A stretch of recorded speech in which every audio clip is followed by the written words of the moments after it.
ഇന്നത്തെ മാച്ചിലെ വിജയശില്പി തിലക് വർമ്മയാണ്. സെഞ്ചുറി പ്രകടനമാണ് താരമെന്ന് കാഴ്ചവെച്ചത്. 56 ബോളിൽ നിന്ന് 107 റൺസ് തിലക് വർമ്മ ഇന്നടിച്ചു. തിലക് വർമ്മ കളിച്ചില്ലെങ്കിൽ ഒരുപക്ഷെ ഇന്ന് ഇന്ത്യ കളി തോറ്റേനെ. തിലകും അഭിഷേക് ശർമ്മയുമാണ് ഇന്ത്യക്ക് നല്ലൊരു സ്കോർ ഇന്ന് സമ്മാനിച്ചത്. സഞ്ജു പെട്ടെന്ന് ഔട്ടായപ്പോഴും തിലക് ഇന്ത്യയുടെ രക്ഷയ്ക്കെത്തി. ഇന്നത്തെ മത്സരത്തിൽ മാൻ ഓഫ് ദി മാച്ച് ആയത് തിലക് വർമ്മയായിരുന്നു. ശേഷം താരം പറഞ്ഞ കാര്യമാണ് നമ്മൾ ഇന്നത്തെ വീഡിയോയിൽ നോക്കുന്നത്.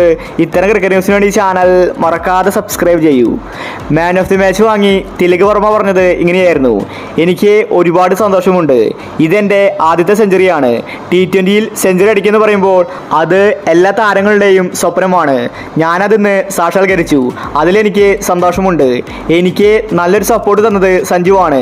കളി ആരംഭിക്കുന്നതിന് മുൻപ് സഞ്ജു എനിക്ക് ഉപദേശങ്ങൾ തന്നു. എങ്ങനെയാണ് കളിക്കേണ്ടതെന്ന് സഞ്ജു പറഞ്ഞു തന്നു. അതനുസരിച്ചാണ് ഞാൻ ഇന്ന് കളിച്ചത്. അതുകൊണ്ട് തന്നെ എനിക്ക് സെഞ്ചുറി അടിക്കാൻ സാധിച്ചു. അതുകൊണ്ട് ഈ ഒരു മാൻ ഓഫ് ദി മാച്ച് സഞ്ജുവിനെ സമർപ്പിക്കാൻ ഞാൻ ആഗ്രഹിക്കുന്നു. സഞ്ജു കാരണമാണ് എനിക്കിന്ന് സെഞ്ചുറി അടിക്കാൻ സാധിച്ചത്. സഞ്ജു മികച്ചൊരു പ്ലെയറാണ്.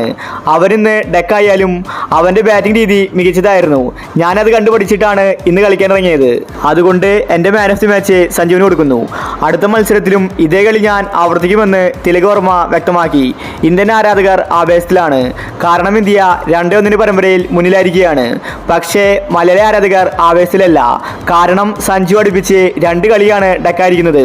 ഇനിയും സഞ്ജു ഇങ്ങനെ മുന്നോട്ട് പോയാൽ അത് സഞ്ജുവിനെ നെഗറ്റീവായിട്ട് ബാധിക്കും.